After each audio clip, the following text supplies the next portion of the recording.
Now, welcome to this series.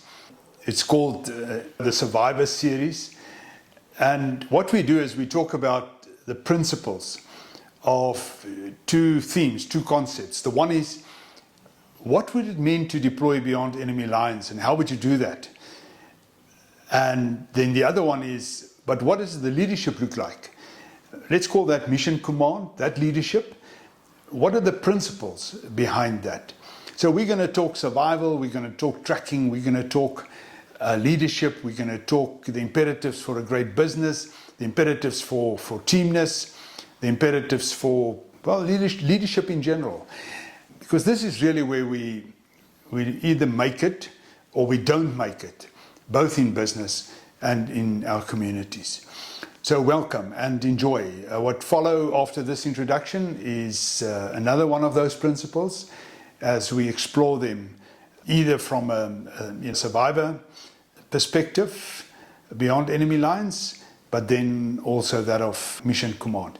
For you to follow the series, best is to subscribe and also like, and then you're welcome to forward to others. But enjoy and stay with us. It's going to be dynamic, it's going to be evolving, it's going to touch on a few hidden secrets around leadership and how to manage not only our businesses but also our communities and therefore society in general. Enjoy.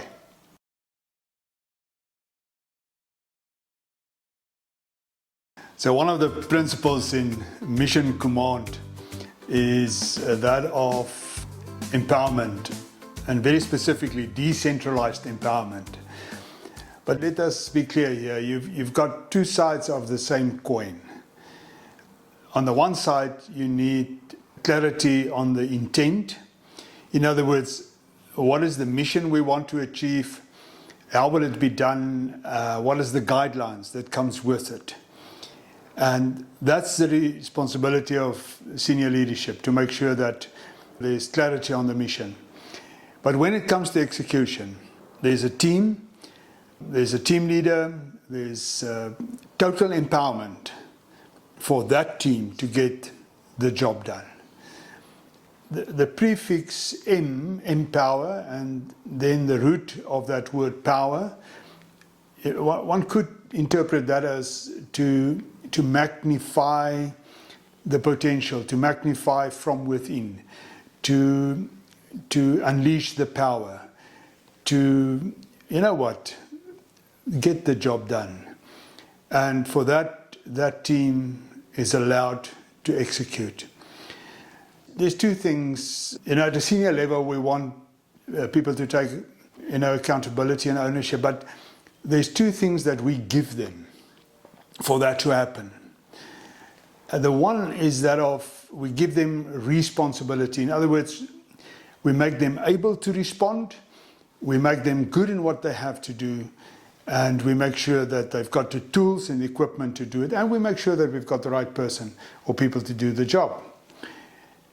But then we also give them the authority. And this is really, I think, where we sometimes get it wrong when it comes to empowerment.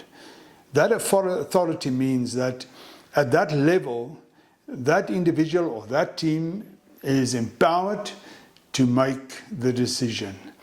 And in that process, they will be decisive. And there's not a lot of time wasted there.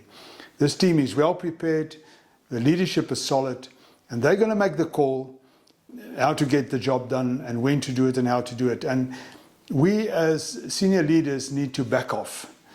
Why is it that we've created a culture in business society that some people, some leaders, some managers believe their only job in business and in the community is to make decisions on behalf of others, to make decisions for other people? I mean, how poor is that? Come on, that's not your work, to make decisions for people at their level. At their level, they make the decision. They execute, they take responsibility for it, and they make sure that they is able to get that job done. If we don't work like that, and you think as a leader manager you're going to keep a tab on everybody 24/7, you're going to be able to control everything they do, all their decisions, you're going to tell them what to do, and you create that culture, the telling one, where you continuously interfere and interrogate and make it difficult for people to actually keep their focus and get the job done. Then you become the problem. You make the business slow and you will not achieve your set objectives. It's just not possible. Obviously, for all of this to happen, yes, you have to select the right people for the job. Yes, give them what they need. In other words, processes and systems. Give them the equipment they need, whatever that means. But then, very important, you have to make them good.